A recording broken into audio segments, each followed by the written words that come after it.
Through the Gates is produced under the support of the Coloradans for Responsible Wildlife Management to enhance, promote, and defend the North American model of wildlife conservation and responsible wildlife management. That's our mission. We're engaged in fighting at every level so that wildlife management remains science-based and conservation continues to work for our wildlife. To learn more and join the movement, visit SaveTheHuntColorado.com. If you want to support a company that supported the efforts to defeat Proposition 127, then you need to support Davis Tent. Davis Tent has provided quality canvas goods for outdoorsmen for the last 50-plus years. For more information, go to davistent.com. If you want to support another business that was instrumental in helping us defeat Proposition 127, check out Salida Gun Shop. Salida Gun Shop in Salida, Colorado provides quality products, expertise, and knowledge from individuals that actually do what they sell. Go to SalidaGunshop.com. Listen to the advice of Cameron Haynes and support companies that are supporting your cause and your efforts. Minturn Anglers is one of those companies. Minturn Anglers provides product and fishing excursions in Colorado and are second to none. For more information, go to MinturnAnglers.com. The North American model of wildlife conservation is the greatest conservation model in the world. It's a success story that should be shared and celebrated because everybody is a part of it. We've got some really good guests that'll be on over the course of the next several weeks, and if you've watched us the last 5 episodes, you've been able to see what we've actually been able to try to put together. The last one that we did was Martin Lowney with USDA Wildlife Services, and we've gotten some really good reviews on Martin. But we're going to try to give a little bit of updates weekly on things that are going on, not just here in Colorado, but things pertaining to wildlife and conservation initiatives around the country, specifically the West. Today we've got a bill that has come up in the Arizona legislature, which is House Bill 2552. And the reason it's worth noting is the fact that Arizona is similar to what Colorado has done and New Mexico as well, as far as the perception of animal welfare, animal rights, and hunting and conservation. And so what's happened in New Mexico over the last several years, and New Mexico, for those that don't know, is not a ballot initiative state, so you can't run a citizens initiative in the state of New Mexico. You can in Arizona, which they've done in the past, and you can in Colorado. Those 2 states are 2 of 26 states in the country to run ballot initiatives, and that's where the general public gets a chance to vote on issues that maybe would normally go through the legislature or those game commissions in those particular states. The Arizona 2552 is it's kind of like a do-over. It's trying to fix what somebody considers to be a problem as far as their game commission and the management of the agency down there, and taking authority out of the ability for the agency to be able to manage wildlife, similar to what New Mexico is doing. And so the particular measure in Arizona would have it would allow the commission and adopt the rules to establish services it deems necessary to carry out the provisions and purposes of this title, which in this case, rules adopted by the commission shall not prohibit the use of dogs to take wildlife. Now, if you watched anything on any of the social media channels in early December, there was a citizen's petition that was given to the Arizona Game and Fish Commission to try to take the utilization of dogs, not just hounds, but dogs away from pursuing or harvesting or attempting to harvest wildlife.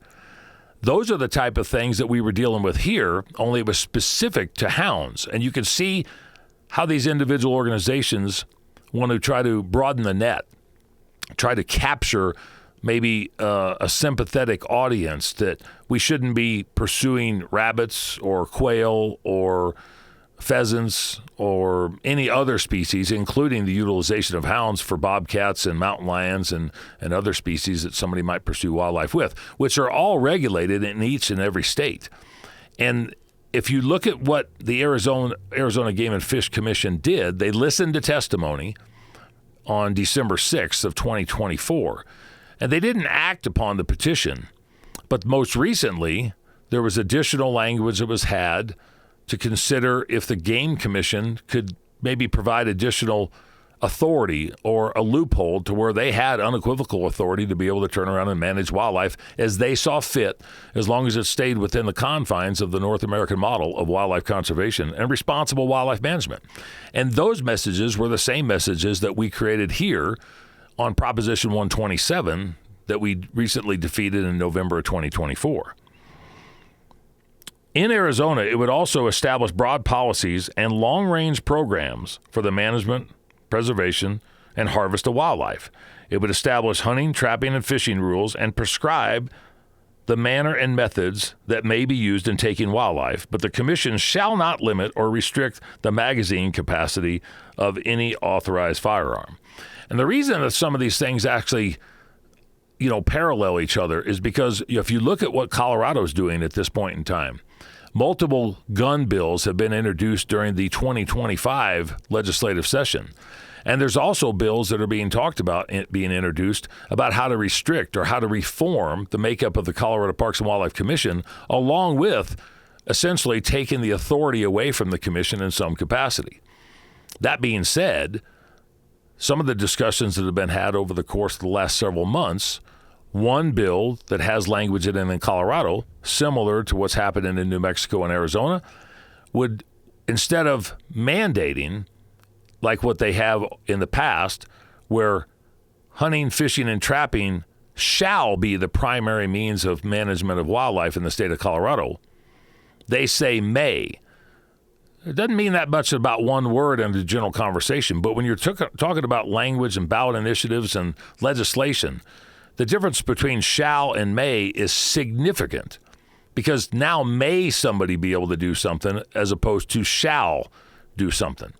If they were to be able to get that language in Colorado, just like some of these languages that they're trying to do in Arizona and New Mexico, you could see the trickle-down effect, the snowball effect, that what would happen to be able to turn around and take the authority away from the commission, not which we all actually agree on at this point in time anyway, but take the authority away, because then they could actually maybe interpret it for their own particular reasons, or maybe an agenda that was driven outside of the conservation efforts or under the North American model. In Arizona, it further defines that the commission would be responsible for the enforcement of laws for the protection of wildlife, provide for the assembling and distribution of information to the public related to wildlife and activities of the department. Now, if you look at what we just did here in Colorado on Proposition 127, the Colorado Parks and Wildlife Agency itself had to take a no position, not neutral, not for or against. This in Arizona actually allows for them to turn around and take a stand and voice their concerns, or maybe dismantle some fallacies and falsehoods. What's happening in Arizona versus Colorado and in New Mexico is not by accident. It's not by happenstance. Multiple nationwide organizations have come together to see where they could find a chink in the armor. And nothing could be more detrimental to what we're trying to accomplish, not only here in the Centennial State, but also in the land of enchantment in New Mexico and in Arizona. And you can see this starting to gather some significant momentum in Oregon and Washington on top of what has already happened there, which are well far ahead in the animal rights side of things than what Colorado, New Mexico, and Arizona are. But it doesn't take long to get to that point.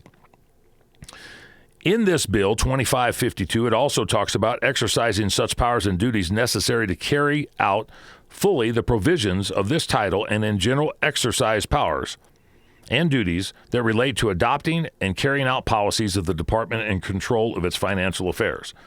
Prescribe procedures for use of department personnel, facilities, equipment, supplies, and other resources in assisting search and rescue operations, or on request of the director of the Division of Emergency Management. What's interesting about some of this is if you look at the way that people put wording into things, it might be easily decipherable for one particular reason, but it can also be indecipherable if you want to interpret it for another reason. It further says in 2552, cooperate with the Arizona-Mexico Commission in the governor's office and with researchers at universities in this state to collect data and conduct projects in the United States and Mexico on issues that are within the scope of the department's duties and that relate to quality of life, trade, and economic development in this state, and in a manner that will help Arizona-Mexico Commission to assist and assess and enhance the economic competitiveness of this state and the Arizona-Mexico region. The Commission may also conduct investigations, inquiries, or hearings of the performance of its powers and duties and establish game management units or refuges for the preservation of management of wildlife. It's encouraging to see that a lot of things are maybe falling into place for sportsmen and women, but they can be easily taken away. And what I would say is I would encourage every single individual that's listening to this particular podcast to try to correlate the information between Colorado Parks and Wildlife and in what's happening in Colorado in the General Assembly at the legislature, and also to pay attention to what's happening in New Mexico.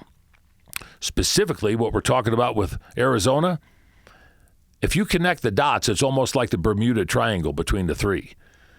There's so much consistency and collaboration between the animal rights extremist organizations from around the country that want to dismantle not just one state, but the entire concept of the North American model of wildlife conservation and responsible wildlife management. Our job is to turn around and try to educate, along with all of our partners in the industry, all of the partners that we gathered and collaborated with over the course of the last 14, 15 months on Proposition 127. And to do that, we need your help. For more information, check us out at SaveTheHuntColorado.com, and also look at some of the other organizations like HowlForWildlife.org, and check out the Arizona Working Dog Alliance, check out the Utah Houndsman Association, the New Mexico Houndsman Association, the New Mexico Trappers Association, New Mexico Wildlife Federation. These are organizations that are deeply rooted and invested in each other, and without people knowing about what's happening or what's coming down the pike, there's no way for us to put up a formidable defense when it comes to managing Colorado's, New Mexico's, and Arizona's wildlife and making sure that it stays in the hands of experts and it's driven science-based. Tune in for next week. We're going to turn around and get in some other content and information. And make sure you follow us on Instagram and Facebook, and also look at any of the other podcast outlets we've got available to you as well. Thank you very much, and help us save the hunt. Thanks for joining us for this episode of Through the Gates. For more content like this, make sure that you like, follow, and subscribe on all of our channels.